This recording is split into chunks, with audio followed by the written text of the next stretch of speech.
Hi, and welcome to another episode of About the Authors TV. I'm your host, Jake Brown. Variety once wrote that when you walk past a rack of books at an airport, you're likely to see a few by Harlan Coben.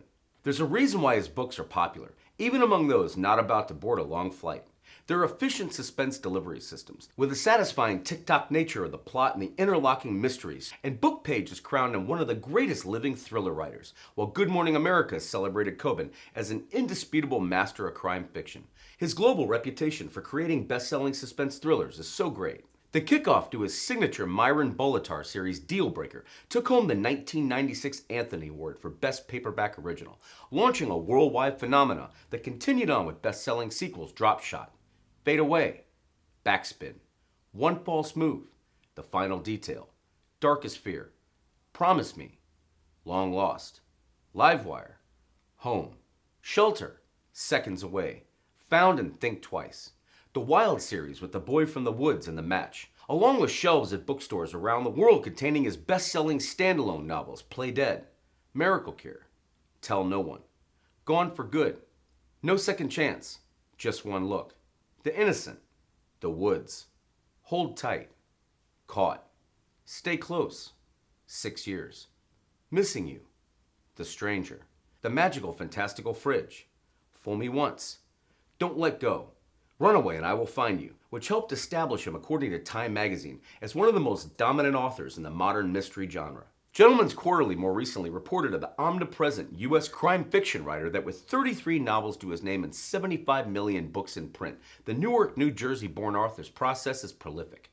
Since 2010, he's produced one novel a year, surging forward like a literary runaway train with supermarket thrillers that boast an avalanche of plot twists, dual identities, affairs, dad jokes, and owners of obscenely big houses committing audacious crimes. While Newsweek added that his popularity continued to swell into a household name around the world, as best-selling author Harlan Coben has scored another hit with a new thriller, Fool Me Once, which is topping the streaming services charts in the UK and other countries worldwide. The vastly successful U.S. writer has penned a total of 35 mystery novels that have made him a fixture on bestseller lists across the globe. And in 2018, he signed a 5-year mega deal to adapt 14 of his books into English and foreign language TV series, including the aforementioned Fool Me Once, The Stranger, and Stay Close. And a further 4 of Coben's books have been reworked into Spanish, French, or Polish productions. Forbes, in expanding their coverage of how globally popular his TV shows have proved in tandem with his noveling, highlighted that another Spanish series, El Innocent, The Woods, is the New York Times recently reported in a cover story on his prolific schedule that Coben tries to stick to publishing at least one book a year, a timetable that's kept up even as he's added a new dimension to his working life, TV and streaming. And he takes out time today to talk about it all. Harlan, welcome to the show. Years before the 2020s, where generations of families, from adult readers to their kids, are growing up on your stories, what sort could we have found you absorbed in as a child? It's interesting. That's a good question. I don't really know. I mean, I remember, the books that I loved as a kid, starting in elementary school, I remember Charlie and the Chocolate Factory, Roald Dahl. I remember loving the Narnia series. That's probably fourth or fifth grade. I remember loving A Wrinkle in Time, Madeline L'Engle series, The Forgotten Door by Alexander Key. I remember all of those kind of moments. But I also love TV. It's for some reason writers like fear that. They fear anything talking about anything contemporary or whatever else. But if you're a writer of my age or your age, I'm a little older than you are from what you just described, to deny the influence that TV had on us is stupid and silly. And it's like, oh, who are my influences? Proust. It's of course I watched TV, and of course I was influenced by Sherlock and Watson, but also Oscar and Felix probably. Well, you were studying political science at Amherst University. We understand you had something of an epiphany your senior year that you wanted to become a writer? What happened was I was in college at Amherst College, and during my summers, I would spend them a couple of them I spent in the Costa del Sol of Spain working for this family business that it was a travel business, and I was stationed there.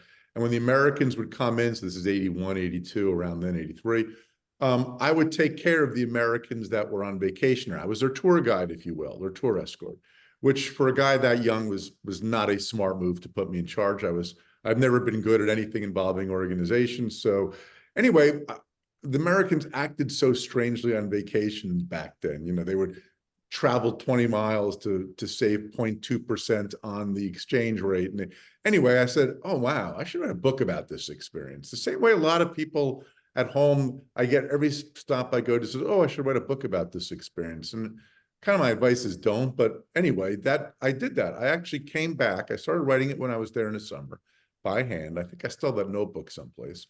And then I came home and I was at Amherst College, and I'd never taken any English or writing courses. So I was a senior. It was my last year. I tried to get it, I tried to get someone who would be my advisor or write it as what do you call the paper? What the heck's the name of the paper that people write? A thesis, something like that. And no one would take me on. And I just wrote it in my spare time. I spent a lot of time just writing this book. I just got sort of addicted to the idea. And I finished the whole book. And the book is terrible. It was pretentious and pompous and self-absorbed about this sort of wonderful tour guide and his dopey clients. But from that, I got the writing bug. And I started to then write what I loved, which, you can call them crime fiction, but I was influenced by people way outside of crime fiction. But I've always loved with what I call the novel of immersion, that book that you take on vacation and you're going to Saint-Tropez and you don't even want to leave your hotel room because all you want to do is read that book. Or it's 10 or 11 o'clock at night, you're only going to read for 15 minutes. Now it's 4 in the morning and you're delirious and happy. And so that's what I started to try to write. And I really, I hate any stories where you're pulling yourself up by your bootstraps. We all had help. We all got lucky. We all had things like that along the way. But in this case, it wasn't like I had much, my parents were always encouraging of anything I did, but it wasn't like I had anybody really sort of encouraging or thinking, wow, you got a really rare talent for this. It was just something I kind of believed and wanted to do. And I just did it until I got better at it. It sounds like that determination paid off as you were just in your mid-20s when your first book, Play Dead, was published way back in 1989. And I share in a similar experience of being that age, seeing my own name on the cover as an author for the first time. It never gets old, but to many there's nothing quite like the first time. Where do you fall after 75 million plus books in print? Where do you, after 75 million books in print with your name on the cover, fall along that spectrum? It all is. I still is to this day. I just got my copies of Think Twice. And I still do the slow box opening. I still try to have that same early appreciation. But I think one of the things that I got lucky in, first of all, we didn't have the internet back then. And I can't tell you what a valuable thing that is, not just in terms of writing as a distraction, but in terms of not really knowing anything about the industry. I don't care if anybody reads it. I don't care what happened. I just want to one day be able to say, I'm a published writer. Once you achieve that initial dream come true, it's fair to say you had a fire in the pen blazing away on the page, because within just a few novels of that one, following early 1990 standalone titles like The Miracle Cure, you'd introduced the world to Myron Bolitar, who has remained among your most beloved character creations to date, and who Good Morning America would later introduce to their viewing audience as a former NBA star turned sports agent and amateur detective. First walking onto the page in Deal Breakers, and so resonant with readers that you took home the Anthony Award for Best Paperback Original. What initially made Myron stand out for you as you first began conjuring him up in your imagination?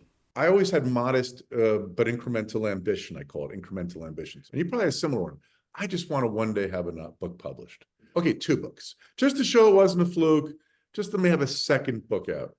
Okay, wouldn't it be great if I could just sort of scratch a living, not make much money, but just like I can not embarrass myself with how little money I'm making in this.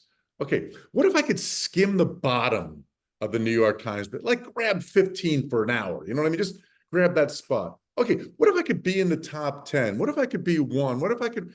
And so always my ambition was incremental. And I remember, when I was starting out, my first Myron Bolitar books were what they call paperback originals done by Dell, which is a major publishing house, but Dell did 2 of them a month, 24 a year. And I think of those authors, maybe there's one other that's still published, even though there's 24 different authors a year. And, I got my advances were like $5,000 in the first one. And if I had known, but I was so thrilled with that. I was in bookstore. I was really published. If I had known what a sort of pimple on the ass of the industry I probably would have gotten discouraged. But I didn't know. I didn't know I was ranked 4 million on Amazon if they had that back then. I just sort of went ahead and I was like, wow, they got 2 copies of my paperbacks in this big chain store. How great for me. I didn't realize. And so I tell writers, be a little naive about the industry at first and don't worry about it. Finish that book, start writing the next one. Part of the advice of also don't necessarily follow trends, but listen a little bit. My agent at the time suggested I do a sports agent series because I had a background in sports. I played basketball in college. Um, but make it female because at that time, this is the early 90s. This is the sort of when Sue Grafton and Sarah Paretsky and these other fabulous authors who changed crime fiction for the better said, well, you make it a female because, make it do one of those initial names and things like that. And I remember going home that night and thinking about it. And all of a sudden, and I don't believe in the magical process, but Myron just sort of came to me. And, partially it was based on me. People don't like to admit that, but the character initially was based on me. And Win was based on my college roommate. I always loved the sidekick. I love Spencer and Hawk. I love, Sherlock and Watson. I even loved, Billy Crystal and Gregory Hines and Running Scared. I love the buddy thing. I've just always loved it. So I wanted that. And so I started to slowly kind of create this character that I intended to write for more than one book. I'd written 2 standalones before that. They were published at Very Small House. So that was sort of how it happened. And he just started to come to life for me. So, because I always tell people, don't follow the trends because it's first of all, you have to love what you're writing. I love this kind of book. I was really into Robert Parker Spencer and, Raymond Chandler and all those people at the time. And then Sue Grafton came along too and changed everything. But, for a while, like one time medical thrillers were in. Everyone's trying to write a medical thriller. Well, by the time you write it, it's a year away. Time it comes out, it's done. And even if it's not done, it never works to follow the trends. It's always over by then. And if it's not over, your book's not going to be as good because you're just writing it because you're told to.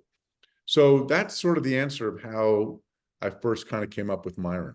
As he caught on like wildfire with fans over the next couple novels in the series, Drop, Shot, and Fade Away, both released in 1996, Time magazine spotlighted an important fact that Myron is presented with a seemingly miraculous opportunity to finally play professional basketball again. But the assignment comes with devastating baggage. His longtime athletic rival Greg is dead, and Myron has to get back on the court to find out what happened.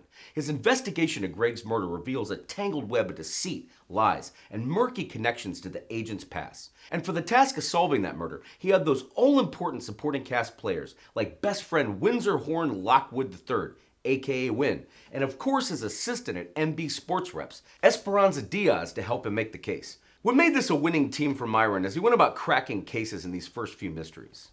And now the books have 0 sports in them. They haven't had sports in them since the first maybe 4 or 5. Where the first one was football, the second one was tennis, the third one was basketball. That's all over with now. But what I liked about it was, why do we care so much? The microcosm. I mean, last night I was at the New York Rangers hockey game, and I'm screaming, I'm yelling, and I'm like, why? It's not like Mika Zibanejad is coming here to watch me write, going, go Harlan.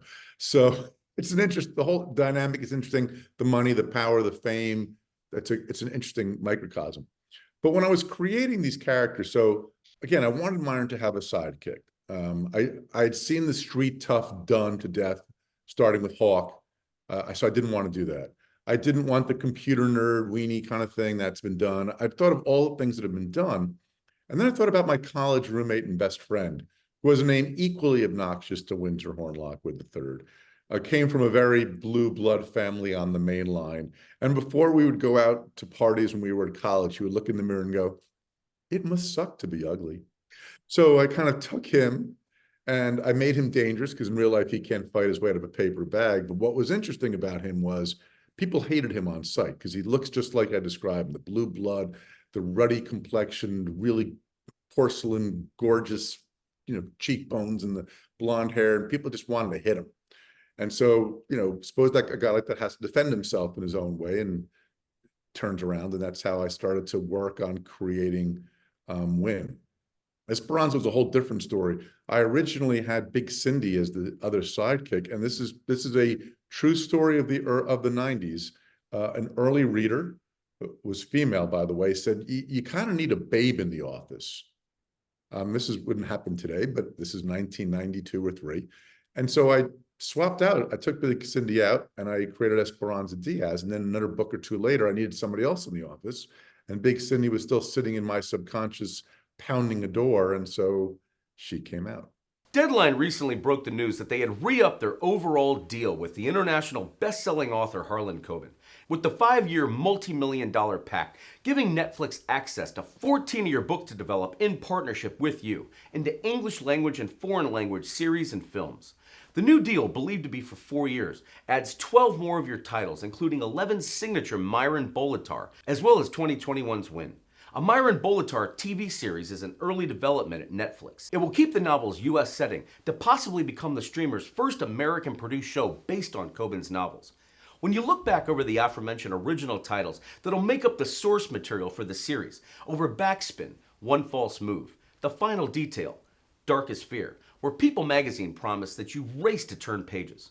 Promise Me, Long Lost, Livewire and Home, where the Associated Press mused that Coben knows how to play with readers' expectations, and he's crafted another suspenseful, twisty tale.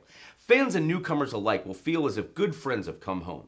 Throughout the cases Myron and co have cracked here, how have you balanced the professional and personal sides of his life as they've interwoven throughout the series up through the most recent release, Think Twice? Well, the case cracking, I do that also in standalones. To me, what makes the series richer and better, and what I hope, and this isn't said as a plug, but what I hope makes Think Twice the best of the series, is that back in the old days when I was starting writing, before that, when we had Hercule Poirot or we had Sherlock Holmes, and these characters never aged or changed. They solved crimes. They just solved crimes, didn't have anything personally to do with them. That didn't really interest me, and I don't think readers today would necessarily. I mean, there's some, but there's not many. I immediately wanted Myron to age and change. And I always wanted it to be personal for Myron. I always wanted to be, that special episode of Blossom, Myron Bolitar novel. Every novel, pretty much, there's no one where he's solving a case that has nothing to do with his own life. There's always some, and Think Twice especially, where he's dealing with his biological son that he created in a moment of not his favorite moment, let's put it that way. And he's dealing with old friends, old lovers, old rivals, this whole past coming back to him. I want that. I want the stakes to be super high like I have in my standalone novels, but I want it to apply to Myron, which is also one of the reasons I can only write so many Myron books. There's only so many catharses a man can go through before he's unrealistic or just, not sympathetic. So for me, part of it is that he ages and changes. So in Deal Breaker, the first book in the Myron series, I think Myron's about 28 maybe. In this book, I don't give a specific age, but he's closing in on 50. It's a different guy. They're all aging and changing, and I love that. I think it makes the novel richer. And I hope Think Twice especially, I hope, and this has been a response that I've gotten, that the ending is not just a total surprise. I think it's maybe one of my most surprising endings. I pride myself on that. A lot of people call me the twist guy, and that's fine, but this twist had to have an emotional component for me. I also want you to be shedding a little bit of a tear, or at least have your eyes a little bit wet at the end of Think Twice. And that's been the reaction so far that I've gotten, which pleases me. It's one thing to stir the heart, stir the pulse, but if it doesn't stir your heart, I don't think it's going to work for me. Well, one of the things that initially attracted me to this idea is I've been reading that it sounds strange, but it's really hard to be a serial killer right now because there's so much technology going on, you're going to get caught. They have your phone is going to be easy to trace. There's CCTV wherever you go, wherever you drive, there's cameras, there's Easy Pass, there's all of that. And so it's harder in this world for a serial killer to get away with it, if you think about that. And I've never written a serial killer book. I kind of prided myself in saying I don't do serial killer books. I don't. But I thought it wouldn't be interesting if I could find sort of a different way of doing it, a way of using this technology to actually enhance that experience. And then the question is, how do I make it personal for Myron? Well, what if his biggest rival who died, Myron was at the funeral and spoke at the funeral, what if his DNA is found at the scene and people are convinced not only that he's alive, but that he is possibly the killer? So that's where we sort of start. We start with those two dynamics clashing. And that was sort of the idea of where Think Twice would start. Now, the New York Times ran a cover story in their entertainment section documenting the day on July 11, 2001, when Harlan Coben was at home in Ridgewood, New Jersey, when his publisher called to share the happy news that his 10th novel, Tell No One, was a bestseller. Not only was the author swarmed by small people, the oldest Coben child was 7, but he suddenly attracted crowds to bookstores. Painting a picture for fans of the writing routine you develop by then, wherein Coben starts each day with an idea rather than a character. By the time he sits down to write, he already has the ending in his head. A habit, he says, allows him to plot out better surprises for the reader. He takes about 9 months to write a novel, with the ending often pouring out of him because he has imagined it for so long. Please talk in that spirit about the differences you discovered you most enjoyed between writing connected series versus standalone story successes, like those found in Gone for Good. No second chance, just one look in the innocent. Well, what happened was the way I started to write standalones, I moved to Tell No One. I'd written 7 straight Myron Bolitar novels. Part of it was, to break out, if you want to start selling more books, it's not going to be on the 8th Myron Bolitar novel. You got to do something different. But more of it was, I always start with an idea. I don't start with a character. And I had this cool idea about a man whose wife is murdered. 8 years pass. He gets an email. He clicks a hyperlink. He sees a webcam, and his dead wife walks by. And I'm like, I love this idea. Myron can't tell it. Myron didn't have a wife who died 8 years ago. So who's going to tell the story? Well, Dr. David Beck. And I started to do that. And each book since, I do it that way. I come up with the idea first, then I say, who's going to tell it? And for most of the books, the vast majority since 2000 have not been Myron Bolitar. It's only been 3, I think. That word is the 4th that's been Myron Bolitar out of over 20, or something like 20 books. I lose count of how many books I've written, over 20. So that's how I decide which is going to be a standalone and which is going to be a Myron. They're both equally hard to write. They both have their challenges. When you're writing a standalone, to use a painter analogy, you have a blank canvas, completely blank. And that's whatever it is. With Myron, I look at it as a huge canvas that has some stuff filled in, but I love what's already there. And I love the challenge of trying to put new things into that. The Washington Post celebrated your standalone bestseller, The Woods, as lively, fast-moving entertainment, jam-packed with bizarre plot twists that are your stock in trade. Where did you first meet prosecutor Paul Copeland before Netflix introduced him to the world in their own adaptation? It was very, very different because that's a Strange TV show. It's an American book. It takes place in the New York, New Jersey area for the most part, a little bit in Massachusetts with the summer camp. But the idea came to me for that one 2 ways. One is just an image I had in my head. And the first line of the book is, I see my father with that shovel crying in the woods. And I was like, wow, why is he in the woods? Why is he crying? Why does he have the shovel? And kind of make a whole book around that. And the second thing was, when I was too young, before I spent those summers in Spain, I was actually a counselor at a sleepaway camp in Marshfield, Massachusetts. So I was like 17, and I'm handling kids that are like 12. And there's 2 of us in this cabin with maybe 15 kids. I was terrible at it, and it was really irresponsible. And I kept thinking, what if something really went wrong? What if one night those kids wandered out, as they did, but something really went wrong in the woods? And that's what happens to Paul. He's a counselor at a camp. His sister and a few others go out wandering, 4 of them. 2 are found dead. 2 are never found. Never found. And now it's 20 years later, and a 3rd body is found that he grew up as an adult. So what happened to his sister? He doesn't know. And that was sort of the start of The Woods as a book. Your best-selling streak of standalone hits would continue with Hold Tight, Caught, Stay Close, 6 Years, Missing You, and The Stranger, where each idea was original as the next. Would you introduce viewers to the one starring the mysterious character of the same aforementioned title, who appears as suddenly as he disappears from people's lives, but not before his words change them forever? So The Stranger, I had read an article about somebody who used a website to fake a pregnancy. There was an actual website called, I don't know, it's called fakeapregnancy.com or something like that. And I'm like, whoa, there's actually a website that does that. And I looked it up, and it was. So rather than the usual reason why someone's trapping someone into marriage, what if somebody who had been married a long time suddenly got somebody whispers in their ear, hey, you didn't have to stay with her. That last pregnancy wasn't real. She faked it. Your wife went to this website and ordered it. I'm like, what? And then I started thinking of all the secrets that we keep online. We think these things are secret. They're not. There's people behind it. What if there was a person, the stranger, who just dropped bombs like that on people? Oh, remember you thought this guy did revenge porn on you, so you left him and now you're marrying this other man? No, it was the man you're marrying who actually did the revenge porn on you. Had all these secrets, and she just keeps dropping them. And that was the start of both the book and the TV series.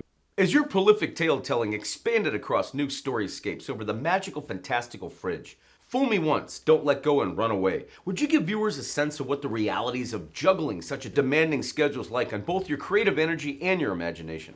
Well, in case someone's listening to this who wants to write and thinks you're supposed to enjoy it all the time, I don't. I mean, I don't know any writer who really does. I kind of more believe this. It's a saying that some people credit Dorothy Parker for, some credit Ernest Hemingway. First time I heard it was from Oscar Madison on The Odd Couple. But that is the same. I don't like writing. I like having written. I love that there's a book at the end of the day that I can give to you. And I don't know if I'm always thrilled, waking up all happy to write. No, but it's something about the creation. You're the same, right? It's not like we all have this sort of illusion that we're supposed to be sitting here going, oh, like it's beautiful music and our heads are just going. Time passes in an interesting way when you're in the zone. And I do love that feeling. But I write to produce. And I think everyone sort of does. They don't want to admit it. It's not the writing process. It is the creation. I have friends, and maybe you do too, who love to paint. Oh, I love to paint. Okay, but at the end of the day, after you painted all day, if the canvas is still blank, did you love what you painted? Did you love it or not? Same thing with the book. If I wrote all day, and at the end of the day, I had no pages to show anybody, I didn't love it. Writing is about communication. It doesn't really count as a book. Think Twice is not a book yet. It's a book when you read it. Otherwise, it's me playing catch by myself. I'm throwing it, someone else has to catch it. It's the Berkeley tree falling in the woods. No one hears it, I don't exist as a writer. If I write something and no one reads it, I don't exist as a writer. And frankly, if you're a writer and you say, I write only for myself, I don't care if anybody reads it. One, bullshit. Two, if it's not bullshit, that's not writing, that's therapy. Writing is about communication by nature. From the moment we could write on cave walls, it wasn't just for you. It was for other people to read and understand what's going on. Crime reads would rave that Coben plays out the suspense with a master craftsman's impeccable technique, while Book Page crowns you one of our greatest living thriller writers after reading I Will Find You, promising instantly engaging hooks like the one here are a big reason why. Do you tend to come up with that hook early? And was that the case in the course of creating the unusual prison escape adventure that unfolds here? I Will Find You was an idea that I wanted to write something that was complete entertainment, absolutely complete nonstop from the moment the book opens to the moment it ends. This guy's on the run, moving, sort of a fugitive, bringing the fugitive to the present day. And I said, let's start him in the worst place humanly possible. Suppose you are accused of murdering your own child and you are serving a life sentence for that. And then somebody shows you that maybe your child is still alive. So you're taking from the absolute depths to the absolute heights. And that was sort of the beginning of that one. The Hollywood Reporter recently broke the news of 2 new upcoming Harlan Coben novel adaptations, following the success of your Netflix hit series. A trend that's born out of hit TV collaborations like Tell No One, No Second Chance, Just One Look and Fool Me Once, an 8-part television series that launched your partnership with Netflix, becoming an instant sensation with nearly 100 million viewers and a staggering 630 million total hours spent watching the TV show. What made Netflix the right partner specifically to launch this new fusion of creative forces with? I'm really happy with how all the shows have turned out. Show never, nor a book never turns out exactly as you imagine it.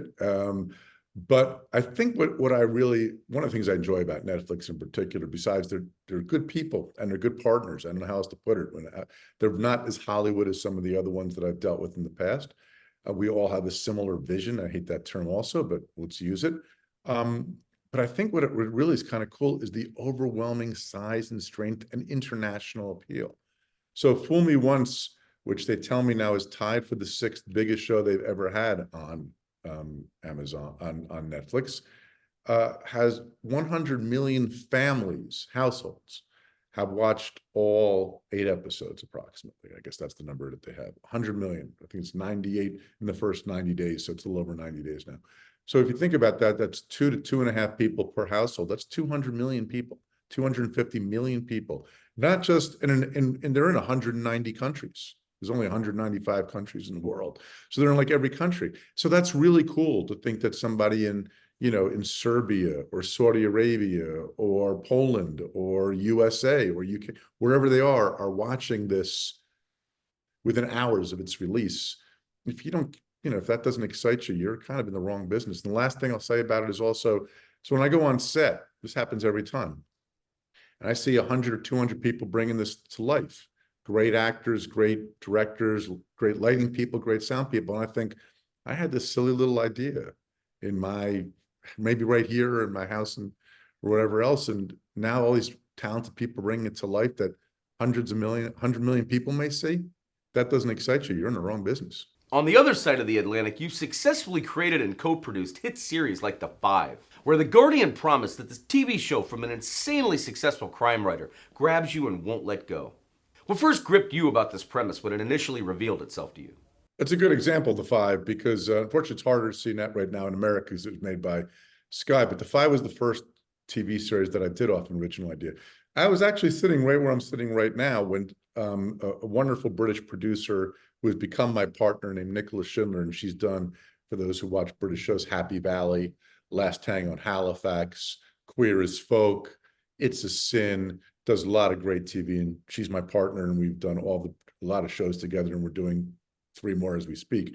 And she wanted to buy the rights to a book of mine called Hold Tight at the time. And Hold Tight, the rights were taken. And I'd come up with this idea that I wanted to write, but it was 4 lead characters, and I just kept seeing it visually. I didn't see it as a novel. I saw it right on the screen. So I was sitting right here. I go, I have an idea for a TV series. And I gave her the idea. And she literally got on the phone with Sky TV. And within like 2 or 3 hours, we were starting to work on it. And it was called The Five. It involved 4 lead characters. The story is 5 kids go in the woods, 4 older teens and one of their younger brothers. They tease and tell the kid to go home. He starts going home and he's never seen again. And now all of them grown up with this scar. They're all adults now. And we find out what happened to that kid really when he vanished in the woods. To affect all 4 of them. One's a lawyer, one's a doctor, one is a police officer, and one runs a shelter for runaway youth. And so I thought, I just saw it that way. I saw it right away visually. I saw that kid walking away in his red sweatshirt and just vanishing. And then we would show a poster saying, missing kid. I just saw it all that way right away. And so I never wrote it as a novel. I kind of wrote it as a novel on the screen, if you will, which is the great thing about modern TV. You couldn't do that years ago. 22 episodes, each episode's 40 minutes and self-contained, blah, blah, blah. Now you can make it 5 episodes, 9 episodes, 10 episodes. That show was 10 episodes, which probably was a little bit too long. Fool Me Once, which is just on, was 8 episodes. I'm doing Missing You, which is another one of my novels. That's only going to be 5 episodes. So you have that flexibility when you have a streaming service, especially. Variety would hail Safe as a highly watchable, semi-pulpy serial loaded with reveals, clues, and cliffhangers, and was watched by over 190 countries around the world. Did you know immediately that Michael C. Hall was the right actor for the lead role? And how involved do you tend to become in the casting process? Safe was not a book. So Safe was an original idea I had that I wanted to do as a TV series. It was actually, I had another TV series called The Five, and it was going to be the sequel to The Five. We ended up breaking it off on its own. I've done 2 TV series, and I'm filming one now that are not based off novels. They're based on original ideas that I had.